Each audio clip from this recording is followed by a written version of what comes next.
The knock at the door came just after dusk, and Marin knew who it was before she opened it. Her landlord filled the doorway with his usual smile. He asked how her mother was doing, and let his eyes drift down her body while he said it. He did not wait to be invited in.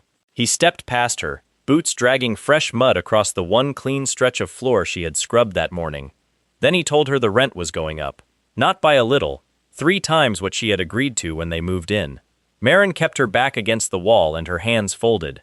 In the next room, her mother was coughing, thin, dry coughs that had no strength behind them anymore. Marin could hear each one through the wood. The landlord noticed her listening. He smiled wider. He said a young woman like her, alone in the world, ought to think carefully about who her friends were. His hand slid across her arm as he said it. He let it rest there. He watched her face for the flinch he wanted and got it, and seemed pleased. She said nothing. She could not afford to say anything. If she screamed at him, he would raise the rent again tomorrow. If she pushed him off, he would throw them out into the road tonight. And her mother, in the next room, was too weak to walk more than 10 steps. So Marin stood still and let him touch her sleeve. When he finally left, she locked the door with hands that would not stop shaking. She sank onto the floor. Then she pressed her forehead against the wood and let one long, silent breath out through her teeth. She had died once already, and she was going to have to save her own mother from a man who thought he owned them both. None of this had been in the book. That was the strangest part, she thought, looking up at the water-stained ceiling of the cabin.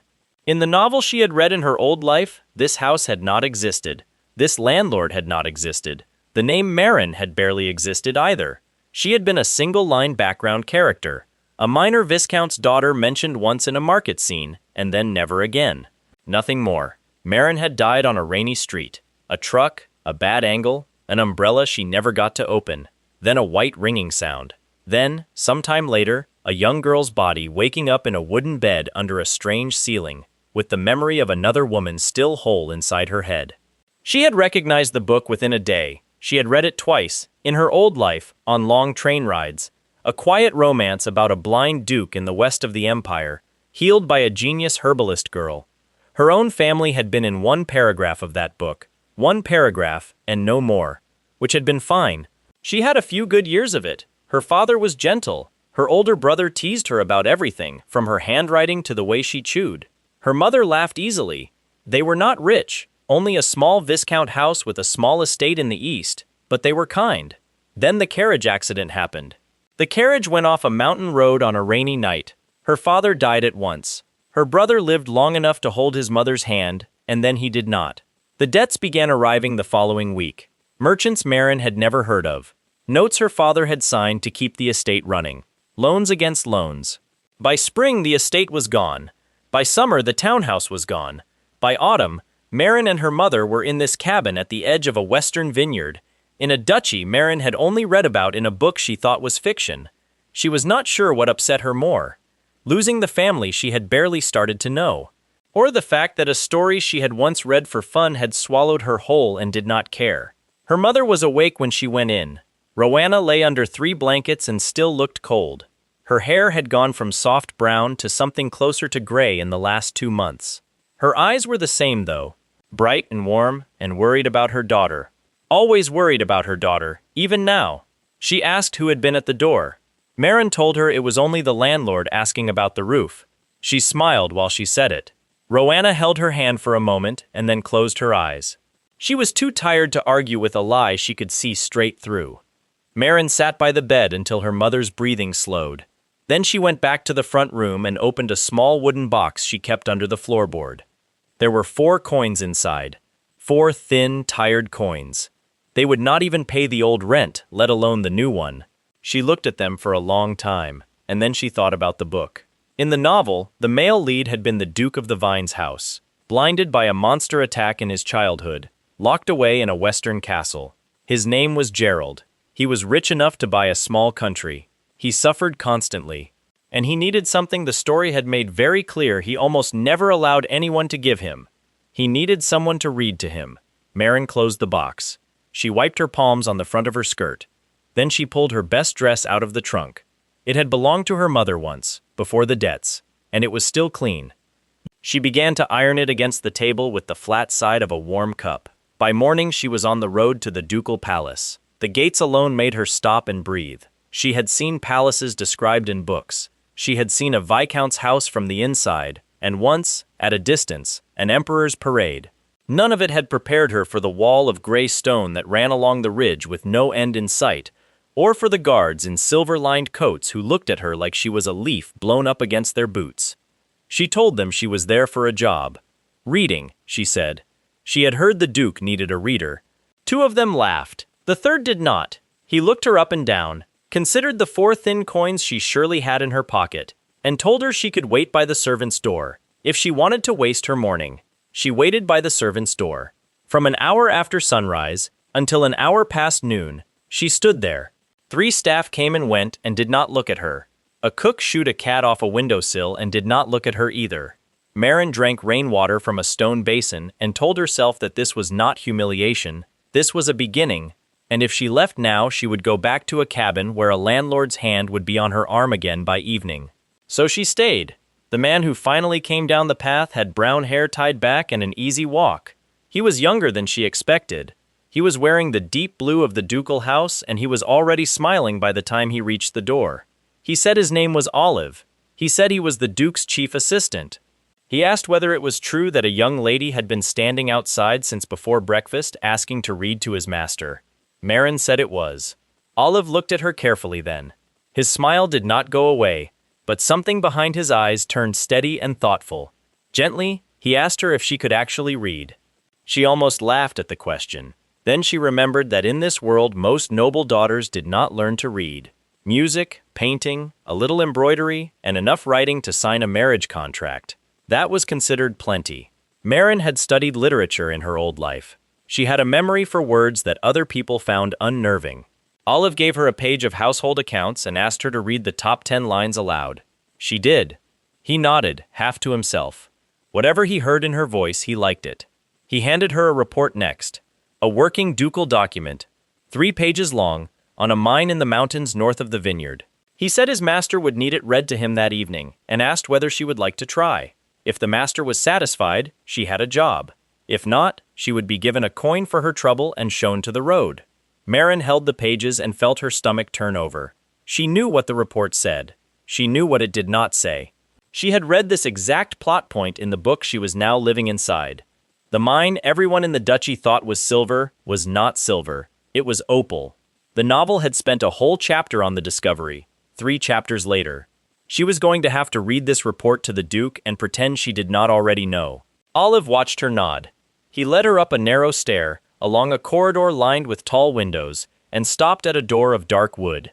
He knocked once, listened for something Marin could not hear, and then opened it. The room beyond was dim. The curtains were drawn against the afternoon. There was no fire. The light came only from a single lamp on a low table, turned so low that it barely lit the edge of a chair. The Duke sat in that chair. Marin's breath caught before she meant it to. She had pictured Gerald von Vines many times in her old life when she was reading the book on a train. Every picture had been wrong. He was taller than she had imagined, and thinner and paler. His hair was near white, the kind of pale silver that only shows in certain families. A dark cloth was tied across his eyes. His hands rested loosely on the arms of the chair. His face was calm. There was blood on his ear. She noticed it in the first second and made herself not stare. A thin, dry line down the side of his neck, above the collar, fresh enough to be from that morning. He seemed not to know it was there, or seemed not to care. Olive announced her by name and by station. Miss Marin, bankrupt Viscount's daughter, applying for the reading post. The Duke did not turn his head. He asked her to come closer. She did. He asked her, in a quiet voice, whether she was afraid of him. Marin thought about that longer than she should have. Then she told him no. She told him she was afraid of failing the interview. Something moved at the corner of his mouth, not quite a smile, a note of interest. He told her to begin. She began. Carefully, she read the first page. Names, numbers, the routes the ore was taken along, the guards used, the yields recorded over 3 seasons. Her voice stayed level.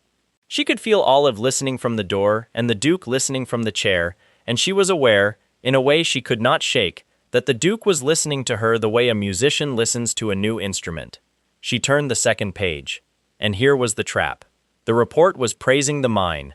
It called the silver rich and unusually pure. It called the stones broken off the walls beautiful and worthless. The overseer had recommended dumping those stones back into the mine to save on carting. Marin knew what those stones were. She read the section straight. She kept her voice level. She got to the end of the paragraph and heard herself say, quietly, without meaning to, that it was a waste. The words were out before she felt them leave. She stopped reading. She did not look up. Her heartbeat was suddenly very loud in her own throat. There was a silence in the room the size of a well. The Duke spoke. He asked her what was a waste. Marin tried 3 answers in her head. She threw them all away. Carefully, she told him that carting good silver twice was expensive, and that if the ore was really as rich as the overseer claimed, then throwing anything off the walls back down the shaft seemed strange to her. She said it as smoothly as she could. He listened to every word. Then he stood up. He crossed the room in 4 steps she did not hear him take. He was in front of her chair before she understood he had moved. His hand closed around her wrist. His fingers were cool. His grip was not painful, only certain, as if he had known exactly where her wrist was without needing to look for it. His face bent down toward hers. The blindfold was so close she could see the weave of the cloth. He asked her, softly, who had sent her. Marin froze. Again he asked. He said he had not heard her heart lie in her voice when she read the report. He said he had heard it lie only on that one word, waste. A spy, he said, usually chose to lie about names, or numbers, or dates, not about a rock. Marin's mouth had gone dry. She said no one had sent her. She said she was here because she needed money. She said her mother was sick. He did not let go of her wrist. Her heart was what he was listening to while she said it. She realized, with a small cold slide down her spine, that he had been listening to her heart since she walked in. He had been listening to her heart before he asked whether she was afraid. He knew her mother was sick because he had heard her not lie about it. He knew she had been afraid of failing the interview because he had heard her not lie about that either. He had also heard the second her heart had moved when she said the word waste. He was not a duke sitting in the dark, tired and grieving. He was something else. He was a very careful animal in a very still room, and she had walked in believing she could feed him a page of half-truths and walk out with a paycheck. Without letting go, he asked her what her name had been before she was Marin. Her stomach dropped. She told him that Marin was her name and had always been her name. She told him her family was small and her father had died on the road. She kept her voice even. Every word she said was true. He seemed to hear that too. His grip loosened. Slightly. He told her he would keep her at the palace for now. As a reader, on trial. If she was a spy, he would find out. If she was not a spy, he wanted to know what a bankrupt viscount's daughter was doing recognizing opal from a written line about broken stones. Then he let her go. Marin curtsied. She was not sure how she managed it. She backed toward the door on legs that felt made of cloth. Olive caught her elbow gently and steered her out. He closed the door behind them and let out a low breath. Half amused, he told her that most applicants only fainted after they left the room. He did not know how close she had come to fainting inside it. Olive walked her back down the corridor and gave her a purse. A small one. It held her first month's wages in advance and a folded paper with the palace rules on it. He said the master rarely offered wages first. He said the master had offered them today. He suggested she not question it. Marin did not question it. She went outside. She stood on the gravel drive for a moment and let the cold wind on her face steady her. The purse was heavier than any coin she had held in 6 months. She could pay the rent tonight, 3 times over. She could buy her mother medicine. She could buy her mother bread that had butter on it. A small, unfamiliar smile lifted the corner of her mouth. Behind her, from an upper window of the palace she could not see, another pair of very careful ears was already listening for whatever she said next. Inside that room, the Duke lifted his head very slightly. He spoke one word to the man standing beside him. Only one. He said a name. Kai. The shadow at the wall bowed and left without making a sound. By the time Marin reached the gates, a rider in dark clothes was already halfway down the eastern road. He was carrying no message. He was carrying a question. Who was the girl who had said the word waste over a page of stones no one else in the empire had guessed the truth about? He would have his answer before the next sunset. Marin walked most of the way home. She could have taken a cart, with what was now in her purse, but she wanted the walk. She wanted to feel the road under her boots and hear ordinary noises again. Chickens, a blacksmith. Somewhere off the road, Two children arguing over a cart of apples. Regular sounds, made by regular people who could not hear a heartbeat through a door. Her thoughts kept circling back to the Duke as she walked. He was not the character she had read on a train. That man had been sad and beautiful and safe on a page. This man had touched her wrist and heard her lie in a single word. This man had blood on his ear he did not bother to wipe. This man was too still. She had assumed the book would be a map. Now she was not sure whether it was a map or a warning. She reached the cabin at dusk. The door was open. She stopped at the edge of the small yard. Something inside her, the same something that had learned to be quiet in the wooden doorway that morning, went cold. She stepped in. Every drawer had been pulled out. Every pot had been turned upside down. Her wooden box, the one that had held the 4 thin coins, had been split open on the floor. There were boot prints on the blanket she had laid over her mother that morning. Her mother was not in the bed. Marin ran. She found Roanna in the yard behind the cabin. She was on her knees in the dirt. Her nightdress was torn at the shoulder. Her hands were pressed against her cheek. Someone had struck her hard enough to leave a red mark that had already begun to bruise. A woman was standing over her. Broad, red-faced, hair pulled back too tight. Marin had never seen her before, but she knew who she was. The landlord's wife. Everyone in the village knew who she was. The woman was in the middle of shouting something at Roanna about mistresses, about young women who dressed above their station and thought they could take somebody else's husband. Her voice had the same shape as her husband's did in the doorway that morning. The same certainty that this was her yard, her cabin, her tenant, her right. Her hand rose to hit Roanna again. Marin caught the wrist mid-air. She did not think about it. Her hand was around the woman's wrist before her mind had time to talk her out of it. Every fear she had eaten in silence that morning came back up her throat in a single hot rush. Quietly, she told the woman that if her hand came down on her mother again, she would break every finger on it. The woman looked at her. She looked at the purse tied to Marin's belt. She looked at the good dress that was suddenly not the dress of a beggar. Then she laughed. She said Marin was a servant girl playing at being noble, and threw her weight against Marin's grip. Marin did not let go. Behind them, in the road, there was the sound of wheels. A carriage was coming up the lane. Not a cart, not a farm cart. A tall lacquered carriage, black with silver trim, drawn by 4 gray horses, moving at the smooth pace only expensive wheels made. The landlord's wife heard it too. Her head turned. Her hand loosened in Marin's grip. The carriage stopped in front of the cabin. An older man stepped down. Tall, straight-backed, silver-haired, dressed in the dark blue livery of the Vines house. He carried a slim cane. He looked for a moment at the yard, at the broken box on the floor of the cabin visible through the open door, at Roanna on the ground, at Marin's hand on the woman's wrist, and at the woman's raised palm. His face did not move. His eyes did. Courteously, he introduced himself as Sibos, butler of the ducal house.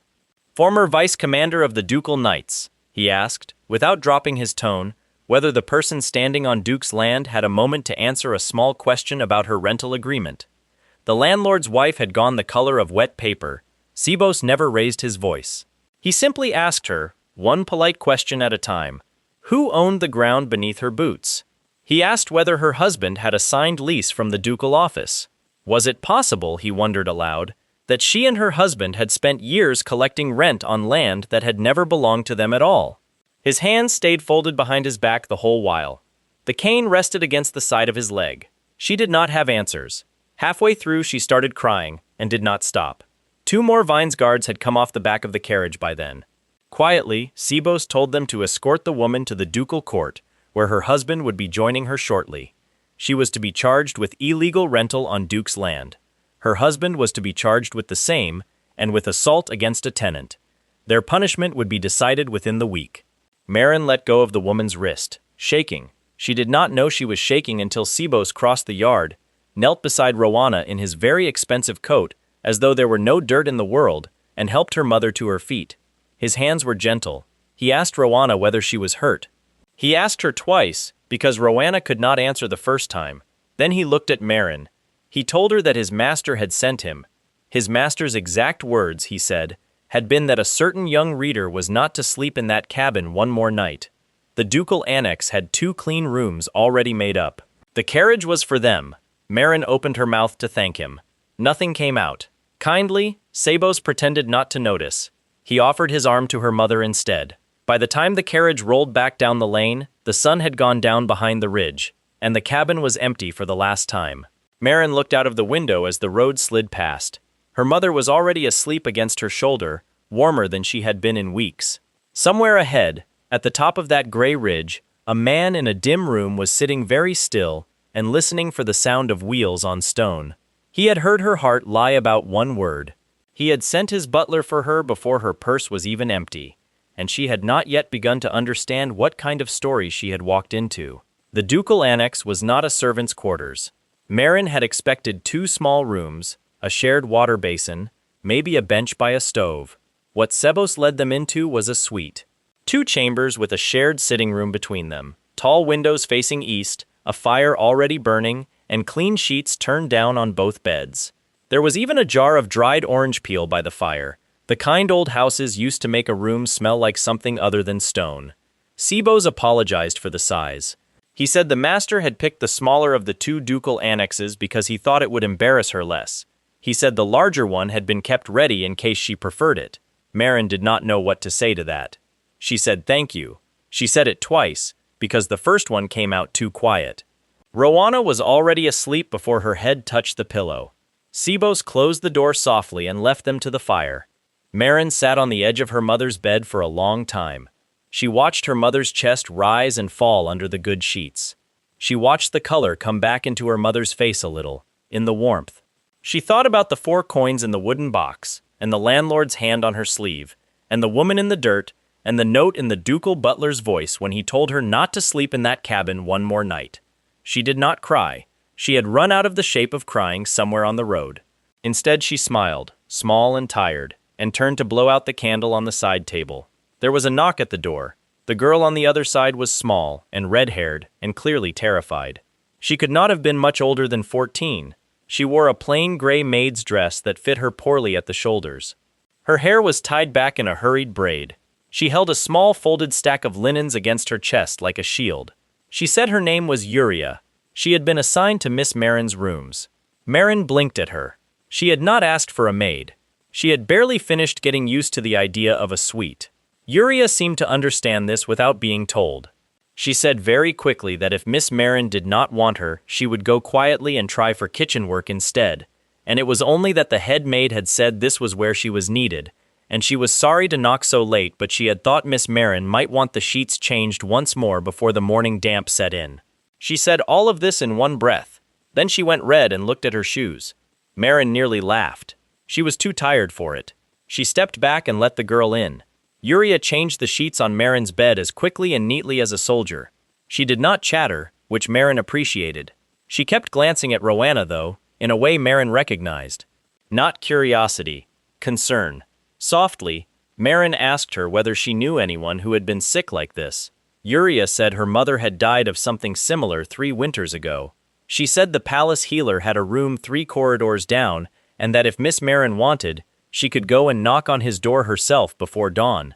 She said it as if it was nothing, as if it were a small kindness anyone might offer. Marin looked at her, and something in her chest loosened that she had not known was tight. She thanked her by name. Yuria's shoulders lifted, quick and pleased, before she remembered to look down at her shoes again. By the time the girl had left, Marin had a plan for the morning. She was up before the palace bell. Rowana slept on.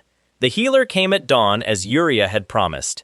He was an old man with a soft voice and a heavy leather bag, and he did not ask why a bankrupt viscount's daughter was suddenly living in the ducal annex. He examined Rowana. He listened to her chest. He handed Marin 3 small paper packets of medicine and told her, in a gentle undertone, that with rest and food and warmth her mother would recover, only slowly. He said the important word was warmth. Marin nearly kissed him. She saw him out. Then she washed and pinned her hair up and went to work. Her post, Olive had said, was reader to the master, which meant she was expected in his office as soon as he sent for her, which today, apparently, was early. The corridor to the Duke's office was quieter than she remembered. The palace, she realized, was always quieter than a palace ought to be. The servants moved on soft shoes. No one sang, no one whistled. Even the doors closed with a hush. She had not understood, yesterday, why. She was beginning to now. If a man could hear a heartbeat through a door, a maid dropping a bucket in the West Wing would land inside his skull like a hammer. She reached his office. Olive was already there, waiting outside, a stack of morning letters in his arms. He smiled to see her. Sunlight, worn as a face. He knocked, listened, and let her in. The Duke was in the same chair. The curtains were still drawn. The lamp was still low. But something about the way he sat had changed. His hands were tighter on the arms. His shoulders were higher. He looked, Marin thought, like a man holding a rope inside himself very hard. She curtsied. She said good morning. He turned his head toward her a fraction. She saw the fresh trail of red down the side of his neck before she saw anything else. His ear was bleeding again. She did not think. She crossed the room. She stopped in front of his chair. She said, very quietly, that his ear was bleeding, and that if he did not mind, she would like to clean it. Something in him went perfectly still. He asked her, in a voice that was almost a whisper, why she thought his ear was bleeding. She said because she could see the blood. She said it was fresh. She said there was a mark on the lobe that had not scabbed yet. He was silent for a long moment. He seemed to be listening, not to her, to himself. Then he told her to sit. She sat. There was a low stool near the chair. She had not noticed it before. Olive, discreet and unsmiling, brought a small basin of warm water and a soft cloth to her, and left the room without being told. Marin dipped the cloth in the water and touched it very gently to his ear. He did not move. He did not flinch. He was made of stone under her hand. She had expected a scratch. What she found instead was a small, deliberate puncture, low on the lobe, half healed and reopened. Around it, older marks. Little pale scars, the shape of a needle. Her hand stopped. She understood, all at once, what she was looking at. He was doing it to himself. The senses. The book had mentioned the sharpened senses. She had read the paragraph in her old life without understanding what it meant. She had pictured a superhero with a blindfold. What she had failed to picture was what it would feel like to be a man who could hear the wing beat of an insect on the far wall, who could hear the paper crackle of his own eyelids closing, who could hear his own blood move. What it would feel like never to be able to turn any of it off. What a small, sharp pain in one ear might do for a man who could not otherwise find a single quiet spot in his own head. Something hot and unwelcome pushed against the back of her throat. She kept her hand steady. She dabbed the blood away. She did not say anything until she trusted her voice. Then, softly, she asked him whether it helped. He was quiet. He said, after a while, that it did. Sometimes. For a little while. She nodded, even though he could not see it. She rinsed the cloth. She pressed a clean corner of it against the ear. She held it there. He did not tell her to stop. They sat like that in the dim room for what might have been a minute. It might have been 10. Marin did not know. All she knew was that the man in the chair, the terrifying man from yesterday, the one who had heard her lie in a single word, was letting her touch the softest part of his face with a warm cloth, and that his shoulders had come down by a fraction. When she took the cloth away, he told her to begin reading. She did. The report today was about grain shipments to the north. Numbers, routes, nothing dangerous. She read it in a level voice. He did not touch her wrist. When she left, an hour later, the little basin was still on the low table where she had set it down. Marin found Olive in the corridor. He was pretending to sort letters against the window. She asked him, quietly, whether the master had slept last night. Olive glanced up. He was not smiling now. He told her honestly that the master had not slept properly in 11 days. She was quiet. She asked him what usually helped. Olive said he had tried everything. Warm milk, cool cloths, sending Yuria to sit in the corridor and read prayers in a whisper. Nothing worked for longer than an hour. He said the master ate less than a bird now. He said the master had refused to see the physician for 2 months, because the physician's voice, apparently, was pitched wrong. Then Olive, who had a young man's honest face, glanced at Marin and said something he probably should not have. He said that in 11 days, the only time the master's shoulders had come down was this morning, in that chair, with her. Marin looked at him. Olive looked back. She asked him, on impulse, if there was any hot wine in the kitchens. Olive tilted his head. An old cookery book of her mother's had mentioned wine warmed low, she said, mulled with honey and a stick of cinnamon, easier on the stomach than cold food, calmer on the mind than water. Whether it would help the master, she did not know. She was probably being foolish. But if there was some in the kitchens, she wanted to bring it to him with the evening reading. Olive smiled, slowly. He said the kitchens would have some ready in an hour. That evening, she brought a small silver cup, still steaming. He took it from her hand without speaking. He drank half of it. His shoulders loosened. He held the cup on his knee and turned it a little between his fingers, as if he had forgotten he was holding it. She read to him from a book of old sea tales. Nothing frightening, nothing loud. Ships that got lost and ships that came home. Her voice stayed low. She did not sing the story. She said it, the way one says a thing at a bedside. He fell asleep before the second chapter ended. Marin stopped reading. She sat very still. She was afraid a chair leg would creak. She was afraid the fire would pop. She was afraid the pages of the book, if she moved them, would rattle like a drum. She sat like that for a full hour. She counted his breaths. Deep, slow, ordinary. Then Olive came in, on tiptoe, without knocking. He looked at the sleeping Duke. He looked at Marin. His eyes, when he turned to her, were wet. She had not seen a grown man look at her like that before. As if she had done something impossible. As if she had lifted something invisible off his master's back that had been there for years and no one else could reach. He did not speak. He led her out of the room and closed the door with a hand so soft it made no sound. In the corridor, he thanked her twice. He did not seem to know he was doing it. She smiled tiredly. She told him she would come back tomorrow. She would come back the day after, too, if he liked. That was how, without any of them quite noticing when it happened, Marin became the person who read the Duke to sleep every night. The next week passed in a kind of gentle disbelief. Her mother ate. Her mother slept. The color came back into Rowanna's cheeks in small daily installments. Uriah hovered. Uriah was told firmly, more than once, that she did not have to hover, and hovered anyway. Sibos, in passing, taught Marin a small trick for pinning her hair that would not slip during long readings. The healer nodded, satisfied. 3 visits in a row. Marin walked the palace corridors in her new blue reader's dress and did not quite believe any of it. There was only one thing left to do. The book knew what would help him. Not a little help, real help. A cure for the burning behind his eyes. A cure for the way the world screamed at his skin. The novel had spent 3 quiet paragraphs on it in a middle chapter. A weed. A yellow flower everyone stepped on, called mandolin in this world. Classified as a poison in every reference book because the flower, if eaten, caused sharp stomach pain. Nobody, in the whole novel, had realized until the middle of the story that the same crushed flower, applied cold as a compress over closed eyes, took the burning away. Nobody but Marin knew that now. She had to be careful. She could not walk up to Olive and say, "I have read about a poison plant that will heal your master." She could not walk up to Zero either and say the same thing. But she had to know, for certain, that the flower in this world was the same one from the book. Which meant a trip to the library. The palace library was 3 stories high. She had heard about it. Everyone in the palace had. She had not been prepared for the smell. Wax, dust, dried apples, old paper, cedar shelving. She stood in the doorway and breathed in.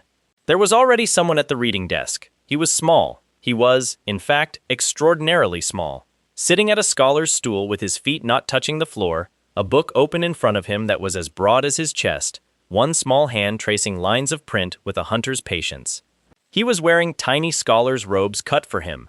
His hair was pale and unruly. He looked about 7. Marin knew who he was before he turned his head. She had read about him too. Zero. The genius alchemist. Trapped in the body of a child after a badly measured potion. Adult mind, 6-year-old height. Author of half the ducal reference books she had glimpsed on shelves. The Duke's other close confidant. He looked up at her with entirely adult eyes. He said good afternoon. He said she was the new reader. He said he had been curious about her. She curtsied properly, which seemed to amuse him a little. She said good afternoon back and stepped in. She asked him, casually, whether the library had anything on the mandolin plant. He did not blink. He said of course. He himself had written the entry. He slid off the stool, padded to a shelf, pulled a slim green book off it, and handed it up to her. Yellow flower on the cover, unmistakable, the little dandelion of a world. He watched her while she opened it. He said, in a light tone, that the flower was classified as a poison, that the leaves were harmless enough to feed a rabbit, but the yellow head itself carried a mild toxin. Whoever swallowed one whole would spend an afternoon regretting it. He asked her, without much expression, why she was asking. She smiled brightly. She said she had seen it growing in the field behind the annex. She said her mother had scared her by picking one for tea. She said she wanted to make sure it was not something Rowana should touch. Zero looked at her. His adult eyes, in his small face, did not move. He said her mother should absolutely not eat the flower. He said the leaves were fine. He said the flower would give her a very unpleasant afternoon. Then he tilted his head a fraction and said mildly that it was rare for a servant to walk into a ducal library on her third week and ask specifically about that plant by its formal name. Marin's throat went dry. She said breezily that she had been reading the previous night in the master's office and had come across it in an old text. She said she was only being thorough. She said it as smoothly as she could. He did not press her. He only smiled a small, adult smile that did not entirely match his face. He said reading, in his experience, was a dangerous habit. Then he offered to check on her later. She did not eat the flower that day. She went back to the annex. She sat on her bed. She stared at the ceiling and turned the problem over. The book said the crushed petals worked as a compress. The book said the crushed petals were safe on skin. The book said only the eating of them caused the stomach pain. But the book was a novel. Novels made things up. Novels shaped the world to suit their plot. If she was going to walk into the office of the most sensitive man in the empire and press a strange yellow paste against his closed eyes, she needed to be sure the book was not lying about the safety part, which meant testing it. On something with a stomach and an eye and skin. On the only test subject she trusted not to sue her, herself. The next morning she went walking behind the annex. The field was thick with the yellow flower. She picked 6 heads and pressed one against the inside of her wrist for an hour. No rash. She rubbed a second, crushed, along the outside of her eyelid. No burning. No stinging. Cool, in fact, in a small, pleasant way. That was 2 of the 3 tests passed. She looked at the third flower for a long time. Then she brushed the dust off, said something rude under her breath, and swallowed it whole. The taste was not as bad as she had feared. Bitter, grass, a chalky note at the end. Not nothing, but not vile. She spent 5 minutes waiting for the poison. Nothing happened. She was so relieved she nearly laughed. She was so relieved she did not check the time. She was so relieved she went to work. She had been reading to the Duke for perhaps 20 minutes in his dim office when it hit. It started as a small cramp low in her stomach. She kept reading. She thought it was hunger. She had not eaten anything before the flower. The next cramp was not small. She read on. Her voice did not change. She had trained herself, back when she was another woman entirely, to keep a voice level under pressure. She kept reading. She hoped, in a distant, stupid way, that the pain would stop on its own. It did not stop. It sharpened. It twisted. It sat inside her middle like a small hot animal, and gripped and let go and gripped again. She turned a page. She said the next sentence. Her voice, at last, wavered. Only a little. Only for a syllable. The Duke lifted his head. Softly, he asked her whether she was well. She said yes. She said absolutely. She said only her throat was a little dry. He did not sit back. She got through 3 more sentences. She could feel sweat, cold and sudden, at her hairline. She could feel her fingers on the page begin to shake. She stopped reading. Very quietly, very politely, she asked whether she might be excused for a moment. He did not answer at once. He tilted his head at her the way a wolf tilts its head at a rustle in a hedge. He was, she knew with a slow drop in her chest, listening. To her breath, to her stomach, to the small distressed sound her body was making underneath her calm voice. Then he told her, gently, to go. She went. She got as far as the corridor before the pain doubled her over. She stumbled to the servants' washroom 2 doors down, closed herself inside, and spent the next quarter hour hating Zero, Marin, and the entire yellow-flowered pharmacology of this reincarnated world in equal measure. When she finally came out, shaky, pale, and no longer poisoned, Yuria was in the corridor waiting for her. The girl held out a folded damp cloth without speaking. Marin took it and stared at her. Yuria's face was carefully innocent. She said, mildly, that Miss Marin looked tired. She said mildly that the master had rung the bell for her some time ago. She said mildly that in the countryside where she had grown up, they used that same little weed, crushed and cold, as a compress for babies with fevers and old men with sore eyes. She said it as if it were a bit of gossip about weather. Marin looked at her. Yuria's small face broke into a shy, pleased grin. She said her grandmother had sworn by it. She said her grandmother had said the eating of it was death, but the wearing of it was gentleness itself. She said she had thought Miss Marin ought to know. Marin laughed. She could not help it. It hurt her sore middle, but she laughed anyway. She wrapped Yuria in a one-armed hug and thanked her quietly. Then she wiped her face on the cloth, straightened her dress, and walked back down the corridor to the Duke's office. She had one more scene to steal from a novel nobody but her had ever opened. Inside the room, she apologized for her absence. She did not explain it. She only asked, very gently, whether the master might permit her to try one small thing for his eyes tonight, and if it did not help, she would never mention it again. He did not speak for a long moment. Then he told her to try. She crushed the pale yellow heads on a saucer with the back of a spoon. Yuria brought her cool water. She soaked a folded strip of soft linen in the paste. She stepped up to the chair. Softly, she asked whether she might lift the edge of the blindfold, only a finger's width. He nodded once. Her hand shook a little as she did it. She laid the cool strip across his closed eyelids, over the cloth, and pressed it down with the flat of her palm. He inhaled once, sharp. Then, very slowly, the breath went out of him again. All of it. Every held ounce. His hands, which had been braced on the arms of the chair the whole day, went loose in his lap. She began to read. He was asleep inside 4 pages, not the light, torn sleep of the wine night. A deeper thing. A sleep so heavy that when Olive slipped in and looked at his master's face, he had to sit down on a low stool for a full minute before he trusted his legs again. At dawn, in the same office, the Duke sent for Zero. He was awake. He had already been awake for an hour. He sat in the chair, blindfold back in place, the paste rinsed from his eyelids, one thumb running slowly along the rim of an empty silver cup. When the small alchemist padded in, he asked him one soft question.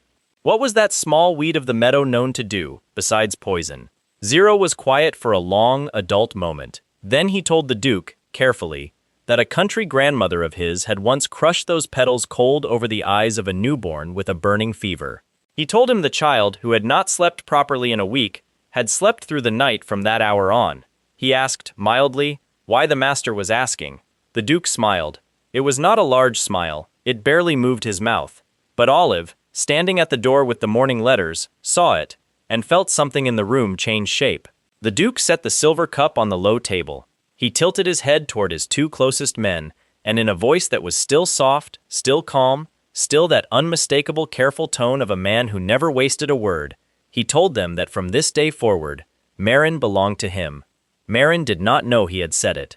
She was walking the long east corridor with Yuria at her elbow, a fresh page of afternoon letters in her arm, when a delivery cart pulled up in the courtyard below. She glanced down and stopped mid-step. The cart was full of dresses. Not one dress. Not a modest pair for a working maid. A cart. Bolts of silk in 3 colors she could name and 4 she could not. Wooden crates fitted with padded rails. Dresses hanging in rows like paintings in a gallery. 2 apprentices carried them out, then a third, then a fourth. A short, plump woman in a fur trim stepped down last, holding a slim clipboard and looking, for some reason, extremely nervous. Yuria drew in a small breath beside her. Marin asked uneasily who the woman was. Yuria whispered a name Marin did not recognize.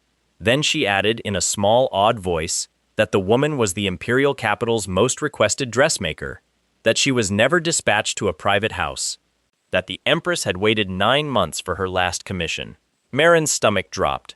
She had been at the ducal palace for less than a month, and someone had just paid the Empire's most expensive dressmaker to leave the capital and get on a road.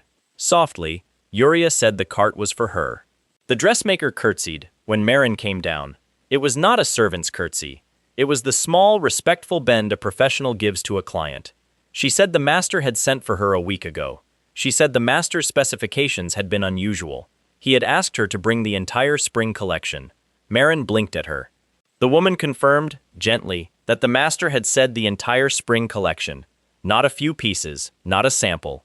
The full range, to be paid for on delivery, so that Miss Marin need not choose a dress and find it did not suit her mood, and so that Miss Marin might, on any morning, wear whatever she wished.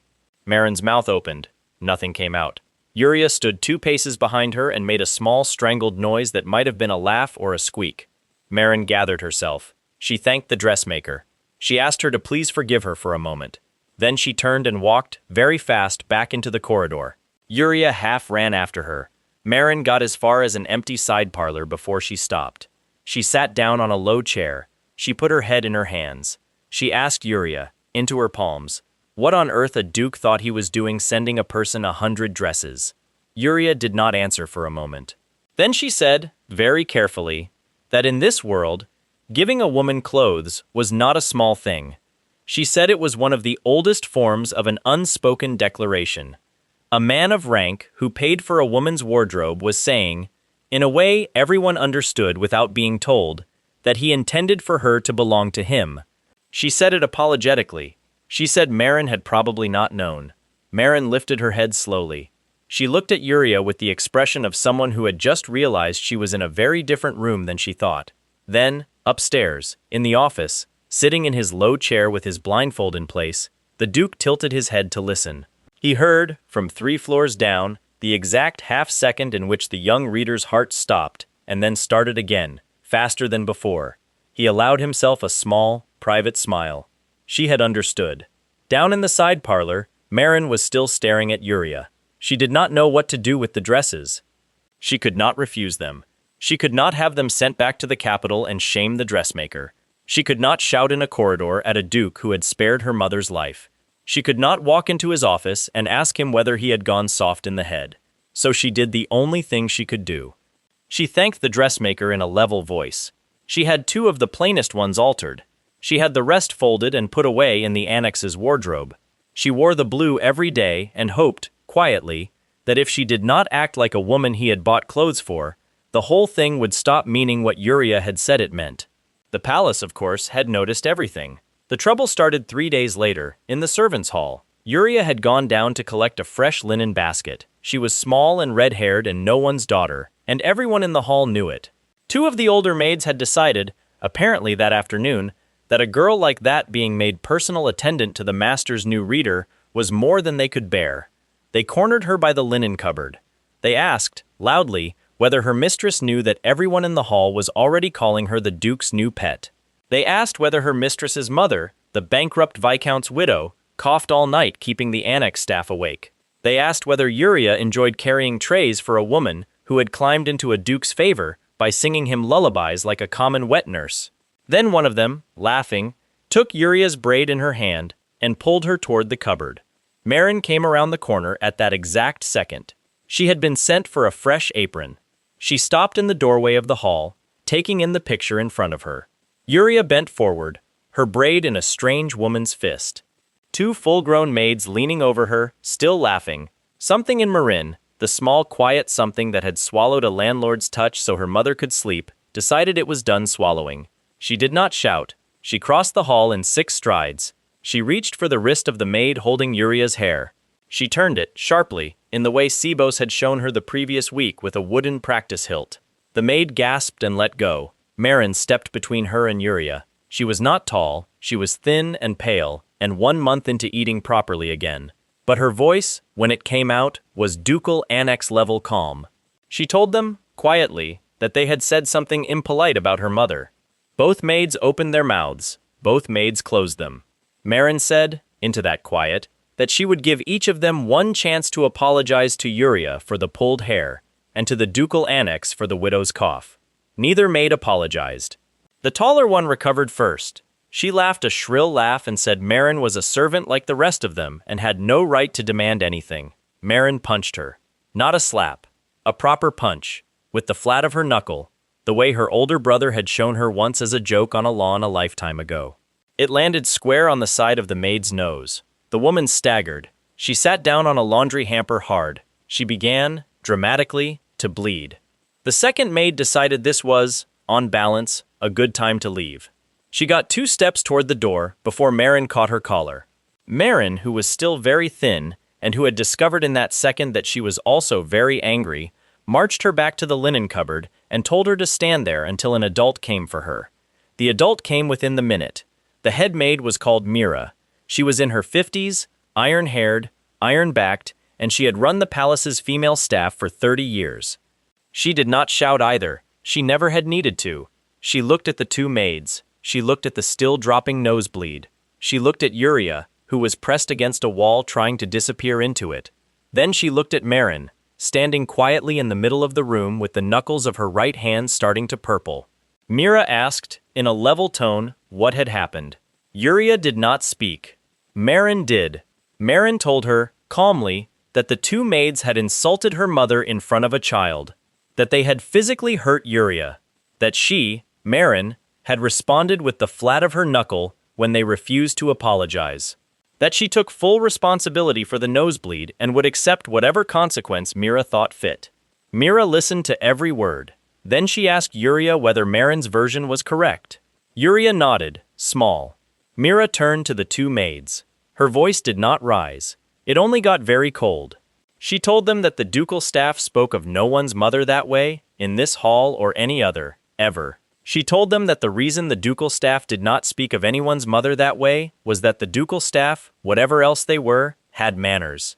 She said she was disappointed she had to explain this to grown women. She told them, calmly, that starting the next morning, they would be reassigned to the ash pit and the outer dump for 1 full month. She told them the dump was a 2-mile walk each way. She told them she would inspect their work personally. The maid on the hamper started crying. The other one stared at her boots. Mira looked at Marin last. She did not smile, but there was something in her eyes that had not been there a moment before.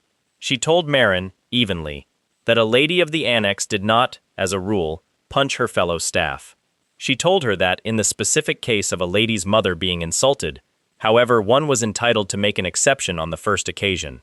She said she would let this one pass. Then she suggested Marin ice her knuckles before her hands swelled shut. Marin walked back to the annex with Yuria practically welded to her side. She said nothing on the way. She was still shaking a little from the fight. Her knuckles hurt. She kept thinking, in a distracted way, that she had never actually hit anyone in her life, in either life, and that the first person she had ever hit had been a stranger, in a corridor, over a comment about a widow's cough. She was not sorry. At the annex door, Yuria stopped and, small and shy, took Marin's hand for a second. Not the sore one, the other. She pressed it once and let it go. She did not say anything. She did not have to. Then, in the annex, Marin poured a basin of cold water and put her knuckles into it and thought, for perhaps the earliest time since arriving in this world, that she was starting to belong somewhere. That night, Olive told her that the story of the linen cupboard was already in the kitchens, the stables, and, he suspected, the guard barracks. He said it grinning. He said the head maid, who never smiled, had smiled twice at breakfast. Marin asked him whether the master had heard. Olive's grin widened. He said the master had, at the exact hour of the fight, been sitting in his office with his head tilted, and had chuckled once, softly, at nothing anybody in the room could see. Marin blushed. She could not help it. She did not know why the thought of a blindfolded man laughing quietly to himself 3 floors above her should embarrass her more than her own bruised knuckles. But there it was. She went in to read to him that evening and did not mention the fight. He did not mention it either. But when she left, he told her, in a mild, half-amused tone, that in the future, if she was going to punch someone in his household, she should aim slightly higher on the nose. It hurt more and bled less. Marin got as far as the corridor before she realized he had told her, in the gentlest possible way, that he had heard every second of it. She was still thinking about it 2 nights later when she stopped outside his office door. His door was closed. His door was almost never closed. She lifted her hand to knock and heard, from inside, the small, unmistakable sound of him drawing in a breath through his teeth. He was in pain. He had not called for her tonight. He had gone to bed early, which, in his case, meant he was sitting in his chair in the dark, not asleep, wide open to every whisper of the wind and every creak of the palace, which meant, she knew now, that he was afraid to sleep. Because whenever he tried, without the compress, without the wine, the noise of his own body came back. She almost knocked. She stopped. She was tired. She had been up since dawn. She had not eaten. Her mother had had a bad afternoon. Her hands still hurt. She did the stupid thing. She leaned her forehead against the cool wood of the door, and, in an exhausted whisper that a normal man would not have caught if he had been sitting in the next room, she said that the great Duke of Vines was, in fact, only a man who was afraid to close his eyes. Then she went to bed and forgot she had said it. She remembered it the next morning at 9 o'clock when she walked into his office to read, and the first thing he told her, mildly, in a voice pitched only for her ears, was that the great Duke of Vines was, in fact, only a man who was afraid to close his eyes. Marin froze. He tilted his head, then, in that wolf tilt that had become their private joke, and told her, quietly, that his hearing extended to about 50 paces on a still night, and that his office door had never been what one might call soundproof. She wanted the floor to swallow her whole. He asked her, softly, whether she meant it. She wanted to say no. She wanted to say she had been tired. She wanted to say she had not been talking to him but to a door. She said yes. She said she thought he was afraid to sleep. She said she thought he had been afraid of it for a very long time. She said she was sorry for saying it in a corridor to a piece of wood. He was quiet for a moment. Then he said, very calmly, that being told a true thing at last, after years of being told false ones, was not something for which anyone needed to apologize. He said thank you, and told her to begin the day's reading. The book that afternoon was a small blue one Zero had left on the low table. Old Fables. Marin flipped through it, half distracted, and stopped at a page marked with a strip of green ribbon. It was a story about a monster flower garden. She read it aloud. It was short. A garden of pale, sweet-scented blooms had grown, one summer, in a valley on the edge of the empire. Beautiful. Deadly. Anyone who breathed the pollen too long went blind.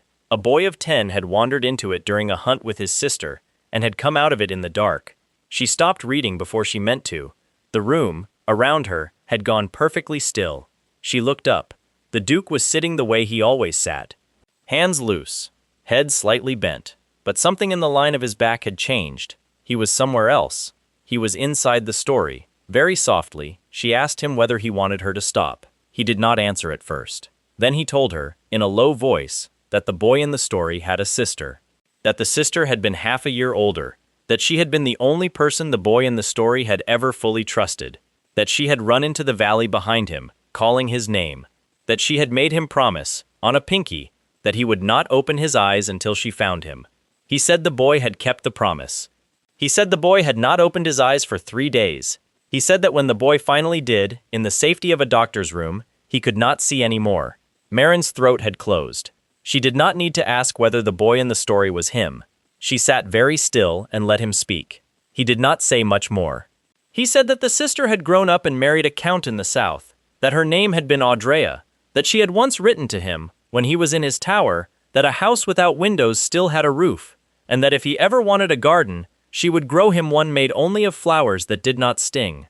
He said Audrea had 2 daughters and a son. He said he had never met them. He said he ought to. The story ended there. He asked her, quietly, whether she would come with him for a walk that night, once the palace had gone to sleep. Marin said yes before she thought about it. He did not tell her where they were going. She did not ask. At midnight she met him at a small side door of the palace, where Olive stood waiting with a lantern held low. Sibo stood behind, discreet, in soft leather boots. The Duke wore a heavier coat than she had seen him wear. His hair was tied back at the nape. His blindfold, in the dark, looked less strange somehow. They walked out through a hedged garden and past a low wall and up a slope Marin had not known was there. Then the moon came out from behind a cloud, and Marin stopped where she stood.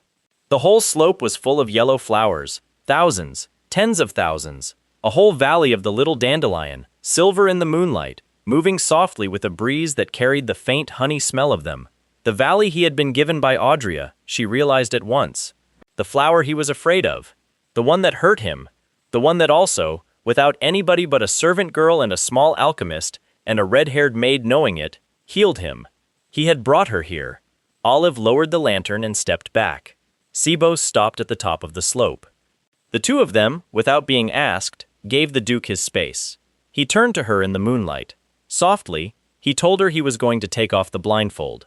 She could not speak. He told her that no one had seen his eyes since he was a boy, that his hand had reached for that cloth every morning of his adult life, that he had believed, in the tower years, that the shape of his eyes had become a shameful thing because a monster had marked them, that he wanted her, tonight, out here, in a field of the flower that had blinded him and healed him, to be the person who saw him. He asked her whether she was willing. Her mouth was dry. She said yes. He lifted his hands. He untied the cloth. He let it fall. Marin's breath went. His eyes were silver, not gray, not pale, a quiet, moonlit silver, the exact color of the field beneath them, wide open under the sky. They did not see her. They could not. But they were open, honest, uncovered, in a face that had lived under cloth for half his life. He tilted his head toward her voice. He asked, in the softest voice she had heard him use, what she thought. Marin, who had a memory for words that other people had once found unnerving, could not find any. She stepped closer. She took his hand. She lifted it. She pressed his fingertips against her own cheek and let him feel her smile. Then she told him, simply, that his eyes were beautiful and that she wished the whole world could see what she saw. He stood very still. He did not answer at once. His silver eyes moved a fraction toward her, uselessly, out of instinct. His fingers on her cheek did not move. Then he said, in a voice softer than the wind, that hearing her voice, out here, under the moon, he felt he had at last come home. She did not know what to say to that. She did not have to. Because at that second Olive came running up the slope behind them, holding, in a hand that trembled a little, a folded letter with a black wax seal. He did not want to interrupt them. Marin could see it on his face. But the seal on the letter was a count's seal from the south, edged in black, and he did not have a choice. The Duke turned. His silver eyes, catching moonlight, went to Olive without seeing him. He asked, quietly, what it was. Olive said the letter had come by fast rider, from the Count Adrian's estate. He said the rider had ridden 3 horses to death. He said the rider had been told to say only that the letter must be opened tonight, and read in private. The Duke stood in the field a moment longer. Then he asked Olive to read it aloud. Olive hesitated. He looked at Marin. He looked back at the Duke.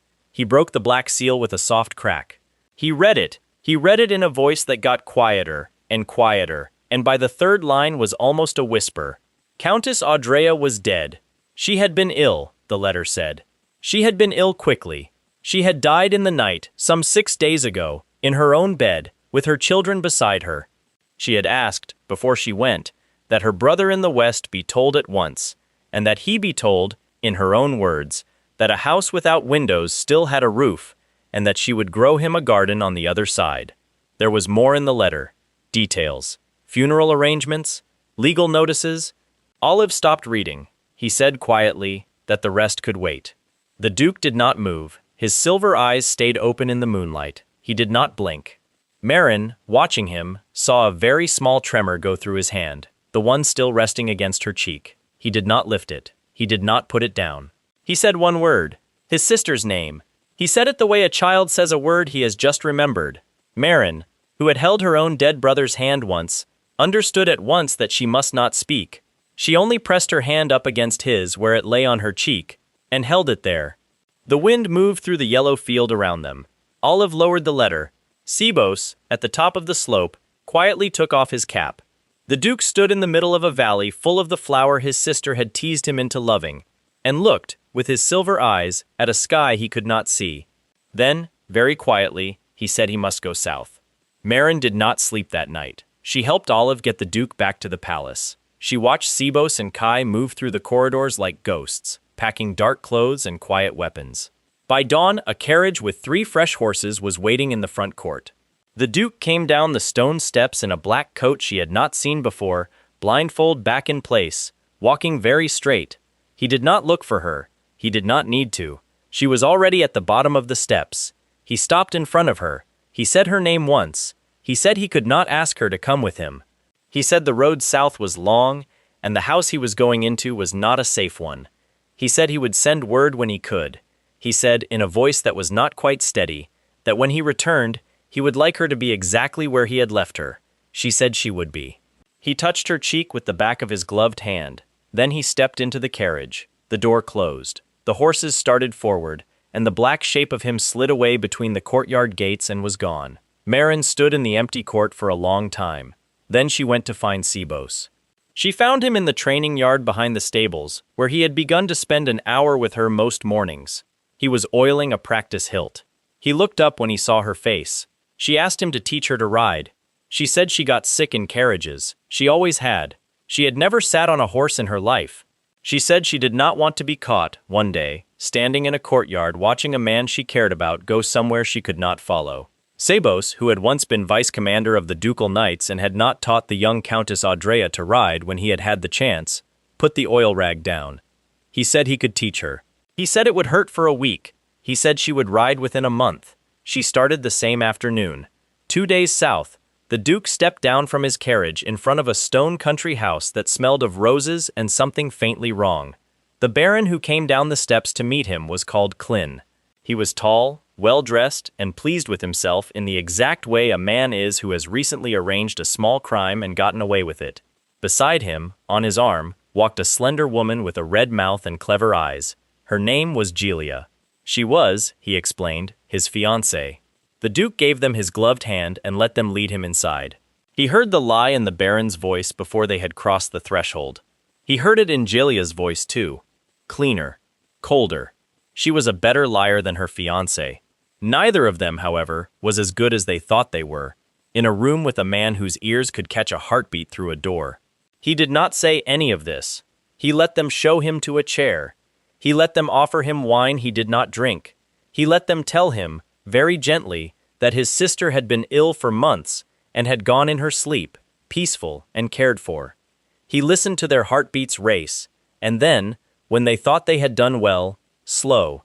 He asked, in a mild voice, whether he might meet his nieces. Klin's heartbeat jumped again. He said the girls were very tired. He said perhaps in the morning. The Duke said mildly, that morning would do. Dinner was small. He was seated at the head of a long polished table. Klin sat at his right. Giulia sat at his left. 2 servants moved between them with slow, careful trays. The eldest of Audria's daughters, a girl called Dia, was brought in by an old nurse and placed at the far end of the table with a plate of soup she did not touch. She was thin. Her hair was uncombed. She would not look at her uncle. The Duke did not begin eating.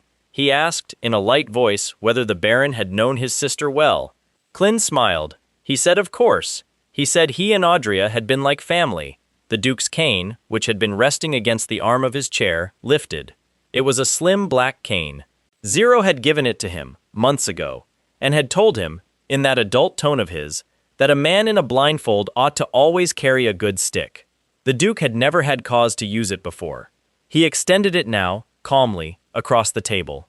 Then, in one small clean movement, he drew the top 3 inches back from its sheath. A slim blade appeared. He tilted the cane. He passed the edge of the blade, once, along the side of the Baron's face. Not deep. A shallow, precise line from cheekbone to jaw. A dueling cut. The kind a young officer gives another young officer on a lawn at dawn. Klin froze. Blood beaded up along the line. It ran down into his collar. The room had gone perfectly silent. Marin, of course, was not there to see it. But the servants were. And the servants would tell, later, that the Duke had not raised his voice, had not turned his head, had not so much as adjusted his blindfold. He had only sheathed the cane, drawn a white handkerchief from his sleeve, and offered it, politely, across the table. Klin, staring, took it. He did not understand, for a full second, what he had done. In the Empire, a white handkerchief handed to a man across a table was a challenge to duel.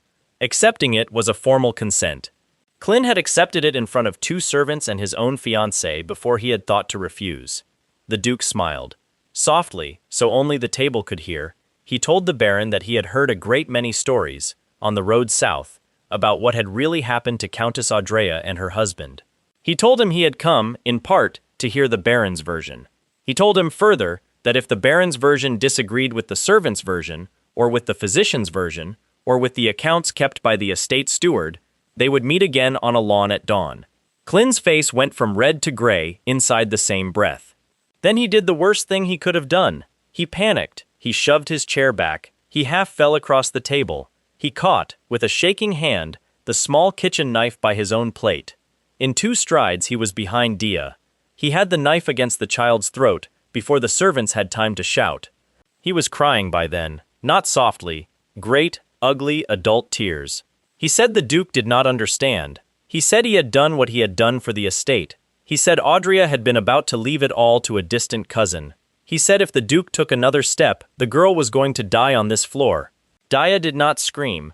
She stood, very small, her uncle's hand across her collarbone, and looked at the Duke. The Duke stood up. He crossed the room in the same walk Marin knew from his office. Unhurried. Certain. He did not stop until he was 2 paces from Klin. Then he lifted his cane once more.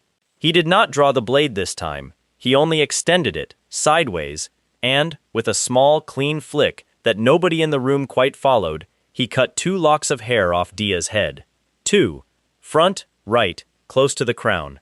The child felt the pull, understood it was hair, and did not move. The Duke lowered the cane. Very softly, he told the Baron that his aim was better than he suspected. He told him that his next flick would go across the Baron's wrist, and would come off with the hand still holding the knife. He told him he had heard the Baron's heartbeat since he entered the house, and knew, to a syllable, when the Baron was about to lie. He told him to put the knife down. Clin put the knife down. He also, at more or less the same second, collapsed. The Duke stepped over him, took Dia gently by the shoulders, and asked, in the softest voice a girl of her age had heard in a year, whether her uncle had ever hurt her. Dia opened her mouth. She could not speak. She only nodded. The Duke pulled her against him. She held on to his coat with both fists and shook and did not cry. Behind them, guards from the Duke's carriage came in through the doors, and the Baron went out on his back. Kai came in an hour later, wet from riding. He said quietly that Jellia Rose had run. He said she had already gone out through the servants' passage before the dinner had ended. He said she had reached a rider on the North Road within 20 minutes and had been on it inside the hour. He said her fiancé, the Baron, had been the small piece of the plot. She was the larger one. She had been the one who had chosen the poison. She had been the one who had known the physician. He said he had 2 men on her trail. He said he did not think they would catch her. The Duke listened. Then he told Kai to keep the men on her trail regardless, and to send word to the palace and to the ducal court at once. He said Jellia Rose could run. She could not run forever. She had made an enemy tonight who could hear her heartbeat from 50 paces on a still night, and who intended, patiently, to see her again. Kai bowed. Dia had fallen asleep against the Duke's coat by then, still holding on with both fists. He stood in the middle of the wrecked dining room with the child braced against his ribs and let her sleep. He said, very quietly, that he owed his sister a favor. He said he had come south to find her son. He said his sister had had 2 daughters he had never met, and a boy she had barely spoken of in her letters, whose name he had only heard once. Pedro. He said Audrey, when they were children, had been the sort of person who hid inside things. Cupboards. Attics. The narrow space behind the water tank in the tower where they had grown up. He said if Audrey had known she was going to die, she would have made a hiding place. She would have made it small. She would have made it in the one part of the house nobody else in the family thought about. He said he needed the estate maps. Kai brought them. He found the room by the crow. It was an old habit of his sister's. Whenever Audrey, as a child, had built a hiding place in the tower they had grown up in, she had left the mark of a small black bird scratched somewhere near the door. Nothing large. Nothing anyone else would notice. A stroke of charcoal on a beam. A pin scratch in the plaster. He was walking the west corridor, on the ground floor, near the family chapel, when Sebos, at his elbow, quietly said the word. Sebos had spotted it on the underside of a low windowsill. A crow. 2 strokes of charcoal, no wider than a thumbnail. The Duke knelt in front of the wall opposite the sill. He passed his hand along the panel. He heard, under his palm, the faint, hollow note of a room behind it. He said his sister's name once, quietly. He said his own name, full, ducal, every syllable. He asked whoever was inside, in the softest voice he owned, to open the door. There was a silence in the wall for a long moment. Then, very slowly, a small mechanism clicked, and a panel slid a hand's breadth inward. Behind it, in a dark space no bigger than a wardrobe, sat a boy. He was not even 6. He had been in there, without light, without food beyond a jar of water and a stack of dry biscuits, for 6 days. His mother's last order had been very clear. Do not open, do not answer, not even to your sisters. Wait for a Duke. He looked up at the tall stranger in the blindfold and did not move. The Duke crouched down. He held out one hand. He said, in a voice he had not heard himself use in 20 years, that he was Audrey's little brother, that he had come, that the small boy was safe now, and that he was sorry, so very sorry, he had not come sooner. The boy looked at him a long time. Then, silent, he crawled out of the wardrobe-sized dark and put his forehead against the Duke's chest. The Duke gathered him up. He held him against his coat for a very long minute. Then, over the boy's head, in a voice pitched only for Sebos and Kai, and the ghost of his sister, he said one sentence. He said that from this hour forward, Audrey's children were his. The estate arrangements took a week. He appointed himself their guardian. He installed a household of ducal staff. He interviewed the physician who had signed Audria's death paper, and, in a quiet room with no witnesses, obtained a fuller confession than the physician had planned to give. He wrote to the noble court. He set Kai on the road with the paperwork. He made sure Pedro and Dia and Garnet and Rubiana slept, each night that week, in a room with lamps that stayed lit. Then he came home. Marin was in the front court when the carriage rolled up. Her hair was slightly wind-blown. Her hands were calloused now. She had ridden every morning for 3 weeks. She had been sick twice on horseback and only once in a carriage. She had killed a straw dummy with a wooden practice hilt on a wet Tuesday, and Sibos, watching, had almost smiled. She stood in her blue reader's dress and watched the ducal carriage pull up in the drive. The Duke stepped out. His blindfold was in place. He was thinner. His coat was travel-stained. Behind him, Sibos brought down a small sleepy boy and 2 silent girls. He walked straight to Marin. He did not touch her, not in the courtyard. He only said, softly, that he was home. He said it the way a man says a word he has not been sure he would use again. Then he asked her to read to him that night. She brought the wine. She crushed the pale yellow heads on the saucer. She soaked the linen. She laid the cool paste across his blindfold with the flat of her palm, the way she had done it a dozen times now, and heard him let out the same small breath. He slept before the 2nd chapter. She did not rush the reading. She read him 3 chapters instead of 1, because there had been 6 nights of travel in his shoulders, and she wanted to be sure. When she stopped, and the fire had settled into embers, she reached for the throw at the foot of the chair and draped it, carefully, across his knees. He did not stir. She stood in the doorway for a moment, looking back at him. Then, quietly, she pulled the door closed behind her. She slept that night the way a person sleeps at the end of a long story, deeply, without dreams.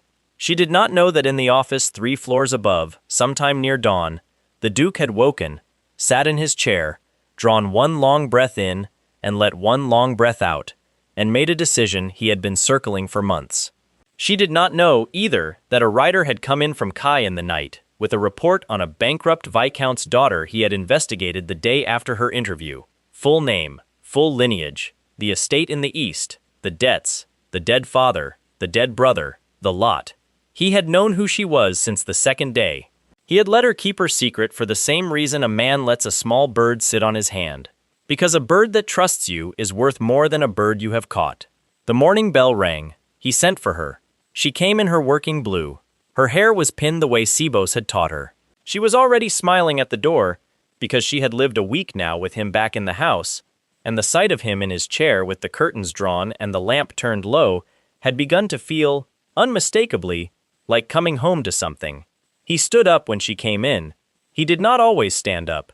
She stopped in the middle of the room. He crossed to her. He took her hand. His grip was the same grip that had once closed around her wrist on her interview day, but softer now.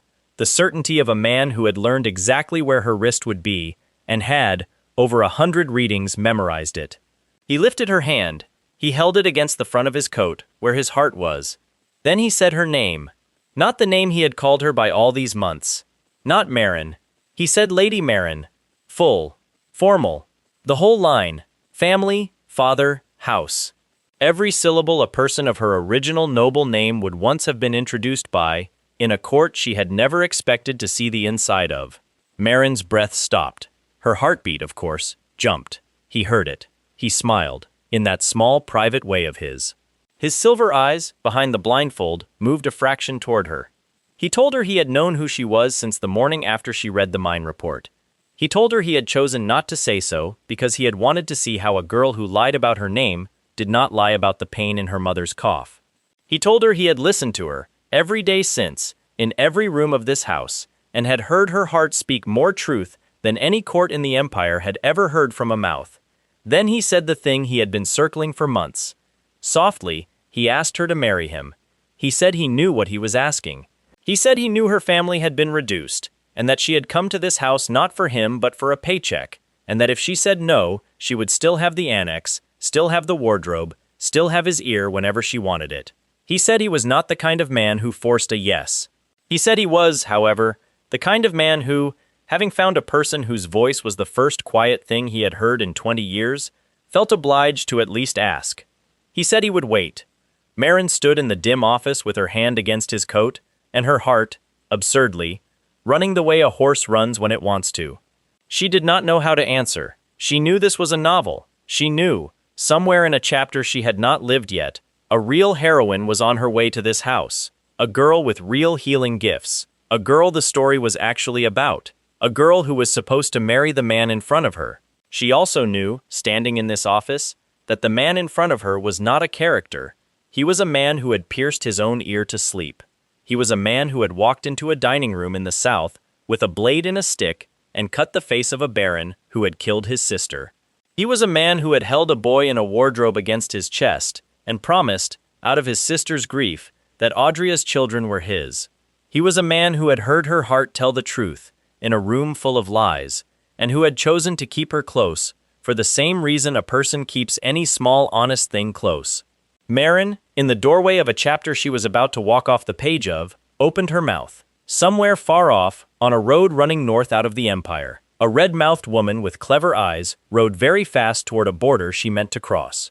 And somewhere else, in a chapter that had not been written yet, a girl the whole book had been arranged around was preparing to leave for a western duchy she had never seen. Neither of them, yet, knew what had happened in the ducal office this morning. Neither of them, yet, knew whose story this had become.